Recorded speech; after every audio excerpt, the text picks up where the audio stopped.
Morning guys, I just realised I didn't make a video on the QDB signals display bot. So just so you know, this is coming from the spreadsheet. So if you get any signals in Telegram from the following channel, they will come into MetaTrader 5, but they'll get filtered on a technical basis. So while these are like, they come in as they are, these are just purely sentiment signals, okay? And when they come to MetaTrader 5, they'll undergo a technical check. So they come from the sheet, from this one, it's called the long and short volume delta. So we're looking at how they position on the short side, and then we look at how they look positioned on the long side, and then we get signals. The strongest movers, the strongest bearish movements will get detected, and the strongest bullish movements will get detected, and then we'll reverse those. So that's the logic for it. And so in a high level summary is that we fetch live signals from the QDB spreadsheet via the Google app script.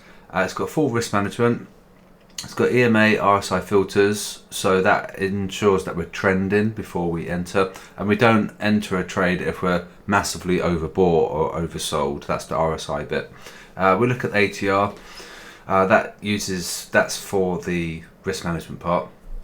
And we've got the daily, weekly profit and loss close. So currently at the moment I'm closing at 1.5% on the week profit or loss, which is quite cool. It's got like a global exit. And we've got an ATR based exit, which is the ATR bit. We've got the break even trading stop, which I've actually disabled. We've got the weekend close as well. So if you didn't want to have your trades running over the weekend, that could be an option. I left it off because I think GN, it may have legs to the downside, because we've got the pound weakness from the politics, and we've got potential Kiwi strength if we go risk on. And so that's that. So let's cancel that, and we can go through the settings, and I'll show you what the settings look like. So let's maybe max that. So it looks pretty cool, it looks quite nice. It gives us a summary of, like, you know, profit and loss over the few weeks. These big losses was me basically tweaking and testing risk parameters, and that was me being a bit bonkers by having a TP at 1% and no actual SL, which is a bit stupid really. But I was just wondering on the, you know, the strength of the signals on that particular week, and it looked like we did actually have to have an exit, as you can see, because that's quite a large amount considering the size of the account. Okay, so these are just like basically experimental profit and losses, and we're still testing. So one of the reasons I'm making this video is to get you guys on board so you can help test. And this is available for everyone in Discord as long as you're a member. Okay, so it's definitely worth testing, and then you get a decent EA out of it. So let's come to the expert list, and then we're just going to go through these options, properties. Yeah, see, I can't show you that URL obviously, because then, you know, it kind of defeats the purpose of you subscribing, but you have to add that URL into tools, options, accepted URLs. Let's maybe make that a bit larger, and then maybe bring that down. So obviously that's self-explanatory. You may want to change that. You can leave it as you want. That could be tested. 15 trades is probably enough, I think. We definitely don't want to spam trades on the same symbol. That would be a bit crazy. I don't think I can show you that. Maybe I can. Yes, I can. Rearm after SLTP. So what the whole point of that rearm after SLTP, the idea is the spreadsheet pumps out signals. Let's say, for example, dollar yen buy, and then we've actually exited on dollar yen, profit or loss.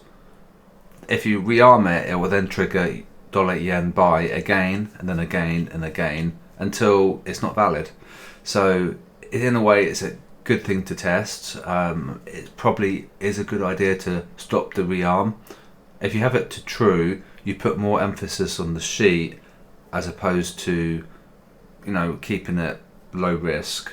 Because if you kept pumping the same signal, it could really profit, or if the crowd get paid on that pair, it could result in a lot of loss. Okay, so that's probably is an idea to keep false. Now the thing is with 5.07, we've got to block pairs. This is the new thing. So if you don't like a particular pair, well, first of all, we've got a currency filter. So let's say, for example, you've had problems with the Euro Swiss. If you toggled Euro and Swiss off on the currency level, on the like the basket level, it would mean you wouldn't get any Euro trades, and it would mean you wouldn't get any Swiss trades. But you might want to get the Euro USD. You might want the Swiss yen. So if you have a block pair, then you can just simply go, I don't like this pair. And if you notice at the FX close, we'll have a liquidity sweep. And at the spread widening, it tends to take out stop losses.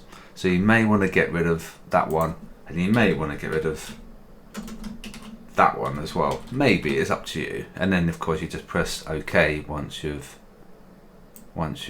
happy with the list. I'm going to keep that off, and I am going to keep everything on as it is, but I am going to toggle Wednesday, Thursday, Friday off. However, Friday was really, really good.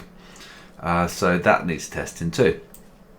So at the moment, that's probably okay. That's probably enough to get the all 1.5% profit or loss over the course of the week. So that's fine. So that's if you're like based in a country that doesn't support standard like Euro USD. You might be like this, for example. You may be or something like that. Then you can just put in .m there, and then you just go to the next field. But I'm alright because I don't have any prefix or suffix or anything like that. That's fine. Risk management is okay. Yeah, so we've upped that a little bit, because last week it was 0.15 and now we're risking that, which is fine. So it's 0.2 per trade. Remember, we've got 15 trades, okay? So 0.2 times that's going to be okay. So that I'm quite happy with that, and that's fine. That's fine. ATR, yeah, that's cool. Yeah, this is basically your stop loss and TP. So I mean, at the end of the day, we're using a global exit. So if we come to the weekly profit and loss, say for example, if you can have a daily profit and loss, if you wanted 1% for a day, just toggle that to true. But I'm going to do a weekly basis, just because I think that might be better. It does mean that we don't have like massive profit, but then we don't have massive loss. So I'm keeping it quite low risk. So for me, I'm going to keep that true. That's kept as default, which is good, because what had happened is that one guy tested it and he had that. And so as soon as he got $1 profit or loss, he exited. So we need to keep that to percent. So keep that as it is, okay? And I think 1% might be alright for a week, because we've upped our risk a little bit, because that was 0.15 per trade. That might be okay. I think I may actually increase that. I think, yeah, I'm going to increase that. Just gives it a little bit more room for your stop loss, and it gives it a little bit more room for your TP. Remember, we're looking at the global level for exit, so it's really clever. So we can have like individual losses, but as long as the account doesn't have like a 1.5% loss or take profit, we'll be in the trade. That's fine. No, we're going to put that to false. It's just to say, how do you want to close? We're going to close at a global level. That's fine. That can be quite good if you want to be really, really protective over your account. Just to say, if it falls below 6,000, stop. That's quite cool.